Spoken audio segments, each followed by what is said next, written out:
9 अगस्त नाग पंचमी के दिन इस पेड़ को छूकर आ जाना जीवन से दरिद्रता का अंत हो जाएगा। इस पेड़ पर साक्षात देवी मंसा का वास होता है।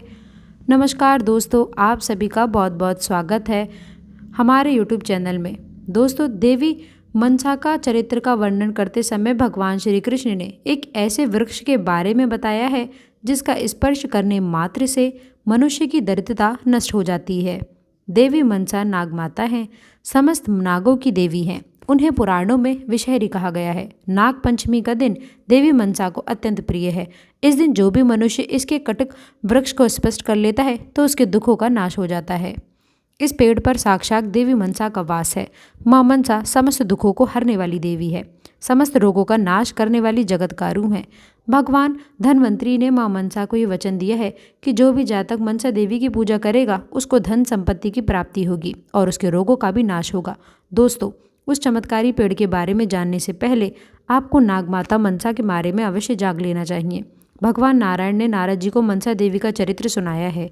भगवान नारायण कहते हैं कि लक्ष्मी के अंश से प्रकट हुई आशी कश्यप और देवी कद्रु से उत्पन्न हुई कन्या ये मंसा देवी हैं।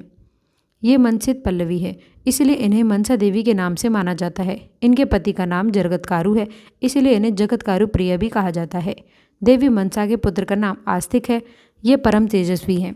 इन्होंने ही जन्म जय के सत समारोह के संहार किए थे, सभी नागों की रक्षा की थी। देवी मंसा ने 3 युगों तक भगवान श्री कृष्ण की तपस्या की थी। भगवान श्री कृष्ण से वर प्राप्त करके ये तीनों लोगों में पूजनीय बन गई। भगवती मंसा श्वेत चंपक पुष्प के समान वर्णों वाली है। इनका विग्रह रत्न में आभूषणों से विभूषित है। अग्निशुद्ध वस्त्र इनके शरीर की शोभा बढ़ाते हैं। इन्होंने सर्पों का यज्ञ पवित्र धारण किया है। ये देवी सिद्ध पुरुषों की अधिष्ठात्री देवी है। बचपन ही देवी मंसा भगवान शिव के पास निवेश करने के लिए कैलाश पर चले गईं और शिव पार्वती ने उन्हें अपनी पुत्री मानकर ही उनका पूरा पालन पोषण किया। भगवान शिव ने उन्हें शिक्षा प्रदान की थी, जिस कारण से उस देवी का नाम शैवी पड़ गया। ये देवी भगवान विष्णु की अनन्य उपासिका हैं, इसीलिए इन्हें वैष्णवी भी कहा जाता है। देवी मंसा को नागेश्वरी, नागभगनी भी कहा जाता है, क्योंकि इन्होंने ही अपने पुत्र आस्तिक को नागों की रक्षा के लिए भेजा था। देवी मंसा विष का संहार करने में समर्थ होने के कारण इन्हें विषहरी भी कहा जाता है। भगवान शिव से योग सिद्ध प्राप्त करने के लिए इनका नाम सिद्धि योगिनी भी पड़ा था।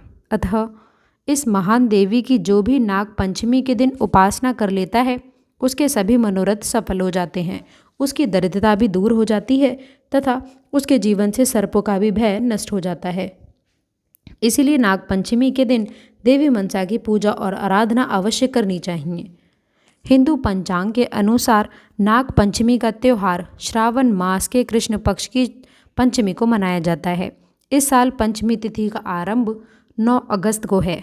दोस्तों, नाग पंचमी के 8 देव माने गए हैं। इस दिन अनंत वासुकी, पद्म, महापद्म, दक्षत, कुलेर, कर्कट और शंख नामक अष्ट नागों की उपासना की जाती है। नाग पंचमी से ही एक दिन पहले चतुर्थी के दिन एक बार भोजन अवश्य करें तथा पंचमी के दिन उपवास करके शाम को भोजन करना चाहिए। पूजा करने के लिए नाग का चित्र या फिर मिट्टी की सर्प मूर्ति को लकड़ी की चौकी के ऊपर स्थान दिया जाता है। फिर हल्दी, रोली, चावल और फूल चढ़ाकर नाग देवता की पूजा की जाती है। उसके बाद कच्चा दूध, घी, चीनी मिला करके लकड़ी के पट्टे पर बैठे सर्व देवता को अर्पित किया जाता है। पूजन करने के बाद सर्व देवता की आरती उतारी जाती है। सुविधा की दृष्टि से किसी सपेरे को कुछ दक्षिणा देकर यह दूध सर्प को पिला सकते हैं। पंचमी के दिन द्वार के दोनों ओर गोबर से नागों की आकृति बनानी चाहिए।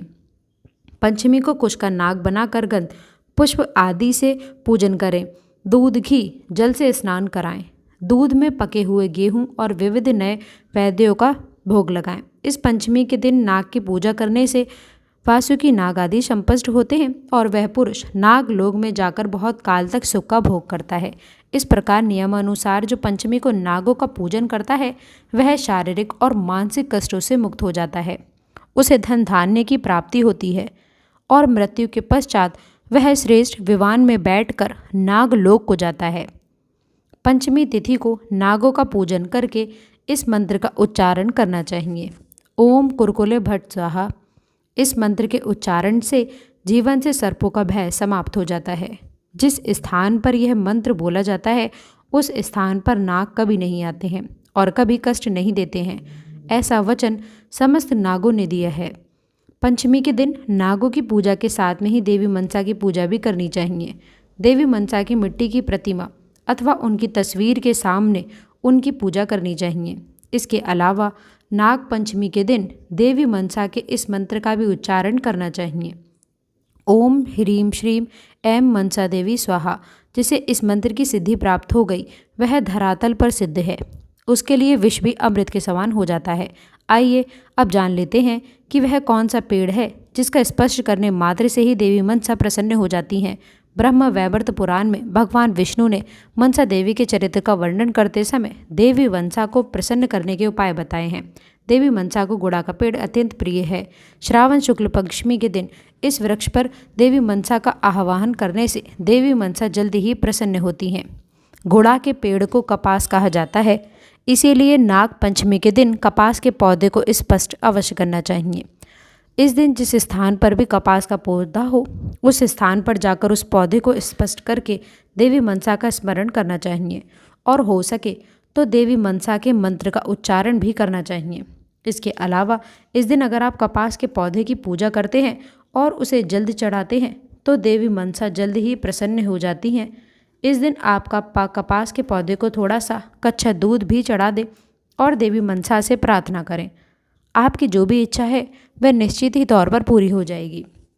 आपकी दरिद्रता को भी माता दूर कर देती हैं।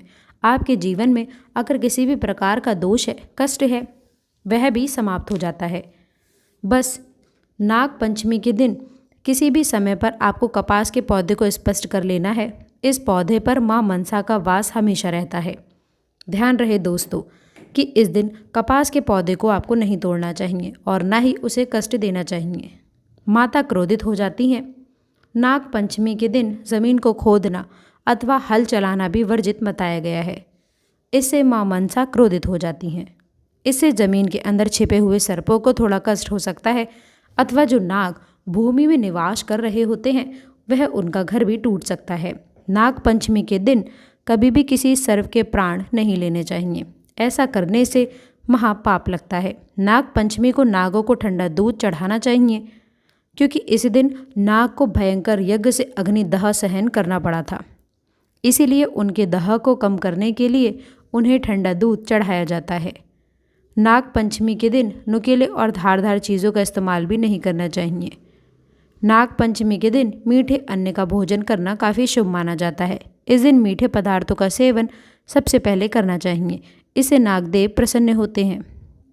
तो दोस्तों, आशा करते हैं कि वीडियो में दी गई जानकारी आपको पसंद आई होगी और आप इसी प्रकार नाग पंचमी के दिन देवी मनसा की पूजा ज़रूर करें। उम्मीद है आपको ये जानकारी अच्छी लगी होगी।